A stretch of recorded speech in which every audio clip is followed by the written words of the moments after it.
राधे राधे, शुभ बिहानी, सबैको दिन मङ्गल रहोस्। जहाँ हुनुहुन्छ खुसी रहनु, सुखी रहनु होला, भगवान्सँग मेरो प्रार्थना छ। राधे राधे।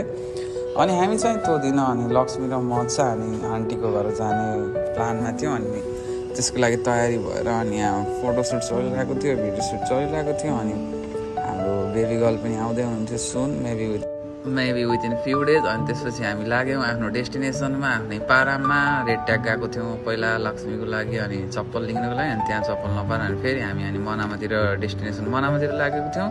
मनामामा अनि मार्केटहरू धेरै नै हुन्छ, अनि त्यहीँ गएर किन्नु पर्ला। अनि मनामातिर लाग्यौँ चहल पहल दिएर। अनि बुढाबुढी आफ्नै पारामा, आफ्नै स्वागमा, कसैको बाल छैन, राधा राधा भन्दै नाम जप गर्दै आफ्नै पारामा हिँडेको थिएँ। म पनि नाम जप गर्दै आफ्नै पारामा डिजीको ज्याकेट लाएर चहल पहल दिँदै इन्टरनेसनल बढाइन बिचबिचमा राधा राधा भन्दै आफ्नै पारामा। त्यसपछि फेरि मनामा पुग्यौँ। मनामा पुगेपछि थाहै छ फेरि समोसा बिना त चल्दैन गाडी। अनि फेरि समोसा खाएँ मैले, अनि उसले चाहिँ लड्डु खाएँ। अनि त्यसपछि फेरि अनि मोबाइलको काम थियो, अनि फेरि मोबाइलमा ग्लास र अनि कभर लगाएर अनि फेरि अनि चस्मा पनि चाहिएको थियो मलाई। अनि एउटा चस्माको लुक्स दिइहालेँ मैले फेरि, पारा त्यही हो फेरि। अनि फेरि अनि अर्को चप्पल पसलमा नि गएको थियो। अनि चप्पल पसलमा लक्ष्मी चप्पल किन्यो। अनि फेरि मैले फेरि अनि त्यहाँ पनि लुक्स दिइहालेँ। अनि त्यसपछि हाम्रो गन्तव्य फेरि आन्टीको रुमतिर थियो।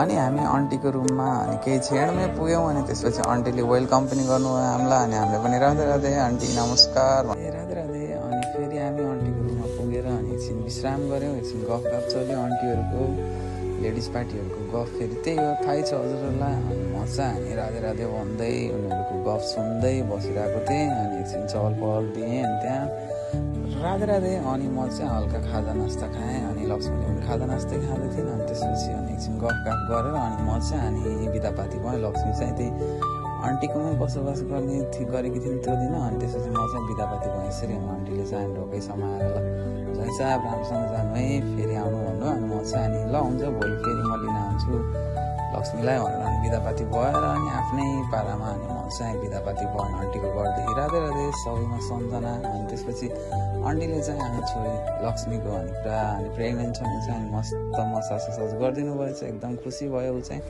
अनि अर्को भावना दिदीले पनि अनि उसको चाहिँ टाउको मसाज गरिदिनु भएको थियो अरे। अनि त्यसपछि अनि अर्को दिन अनि आन्टीले अनि फेरि आफ्नो घरको काम गर्नुभयो, घर सरसफाइ गर्नुभयो।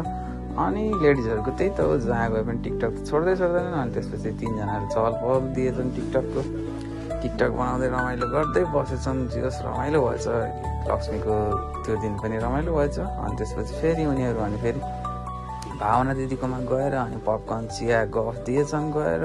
म चाहिँ अनि घरतिर लागिरहेको थिएँ, म चाहिँ आफ्नै पारामा थिएँ। उनीहरू चाहिँ आफै रमाइलो गर्दै थिएँ, पपकर्न खाँदै चिया खाँदै राधे राधे भन्दै मलाई मिस गरेको रहेछन्। अनि उनीहरूले अनि राधे राधे ज्वाइँ साहब भन्दै मिस गरेको भन्दै अनि भिडियो पनि हाल्नु भएको थियो। अनि मैले चाहिँ साउन्ड म्युट गरेको छु। अनि उहाँहरूले चाहिँ राधे राधे ज्वाइँ साहब राधे राधे भन्नुभएको थियो। ल राधे राधे, फेरि बस्नुपर्छ हजुर, राधे राधे फेरि बस्नुपर्छ आन्टीको साथीहरूसँग एकदिन फेरि समय मिलाएर ग्रुपमा एकदिन रमाइलो गरेर फेरि भ्लग लिएर आउने नै छु। राधे राधे। अनि फेरि म अर्को दिन लक्ष्मीलाई लिनको लागि गएको थिएँ। अनि फेरि त्यति बेला चाहिँ 8 बजिरहेको थियो। अनि त्यति बेला चाहिँ ड्युटी जाने बेला भएको थियो आन्टीको अनि आन्टीको छोरीको। अनि मलाई चाहिँ मकै अनि अनार यताउति खानेकुरा जुसहरू दिनुभयो। अनि म चाहिँ खाइरहेको थिएँ, अनि लक्ष्मीले पनि खाइरहेको थिइन्। अनि हामी चाहिँ अनि खाना राधे राधे। अनि हामी चाहिँ अनि खाना खाएर अनि आन्टीलाई अनि बिदापाती गरेर अनि हामीहरू सँगै अनि तलसम्म आएर आन्टी आफ्नो डेस्टिनेसनमा अनि हामी चाहिँ अनि रुमको डेस्टिनेसनमा लाग्यौँ। अनि हामी चाहिँ अन द वे रुममा जाँदै थियौँ। लक्ष्मीलाई वान डे एकदम मिस गरेँ मैले। अनि त्यसपछि हामी घर आएर अनि फेरि अनि रातिको लागि अनि वकिङ जानलाई रहेको थियौँ। अनि मैले फेरि नाइटको टाइममा पनि अनि ल ठिक छ, मेमोरी हुन्छ, हाम्रो बेबी गर्ल हुनुहुन्छ अनि याद हुन्छ, अनि उसले पनि हेर्नुहुन्छ भोलिको दिनमा। अनि यो चाहिँ ऱ्यान्डम लुक्सहरूको राखिदिइरहेको थिएँ मैले अनि त्यो दिनको पुरा। अनि फेरि लुक्स थाहै छ, स्वाग फेरि पारा मेरो थाहै छ हजुरहरूलाई। अनि बुढीको वाइफ भन्दै पोजहरू दिइरहेको थिएँ। अनि बुढी र म पनि पोज दिइहाल्यौँ। त्यसपछि यो चाहिँ अनि मैले बालन दाईको मेमोरीको लागि राखेँ। बालन दाईको बुवा पनि बित्नुभयो, उहाँको बुवाको पनि हार्दिक श्रद्धाञ्जली, स्वर्गमा बास होस्। बालन दाई पनि लेजेन्डै हो, हजुरहरूलाई थाहै नै छ होला। अहिलेको प्राइम मिनिस्टर सुशीला कार्की भए पनि नेपाललाई लिड गरेको चाहिँ अहिले भित्री रूपमा बालन दाईले नै हो। बालन दाईले गर्नुहुन्छ देशको लागि। Do believe in him every one, do support him. सबैले सपोर्ट गर्नुपर्छ बालन दाईलाई। राधे राधे राधे राधे। सबैजनामा सम्झना, पिस आउट। देश बन्छ, हामी जस्तै युथहरूले सपोर्ट गर्नुपर्छ बालेन दाईको, सबै मिलेर सपोर्ट गरौँ बालेन दाईलाई। बालेन दाईको भिजन छ, he can lead our nation. Okay, Radhe Radhe, peace out, सबैमा सम्झना।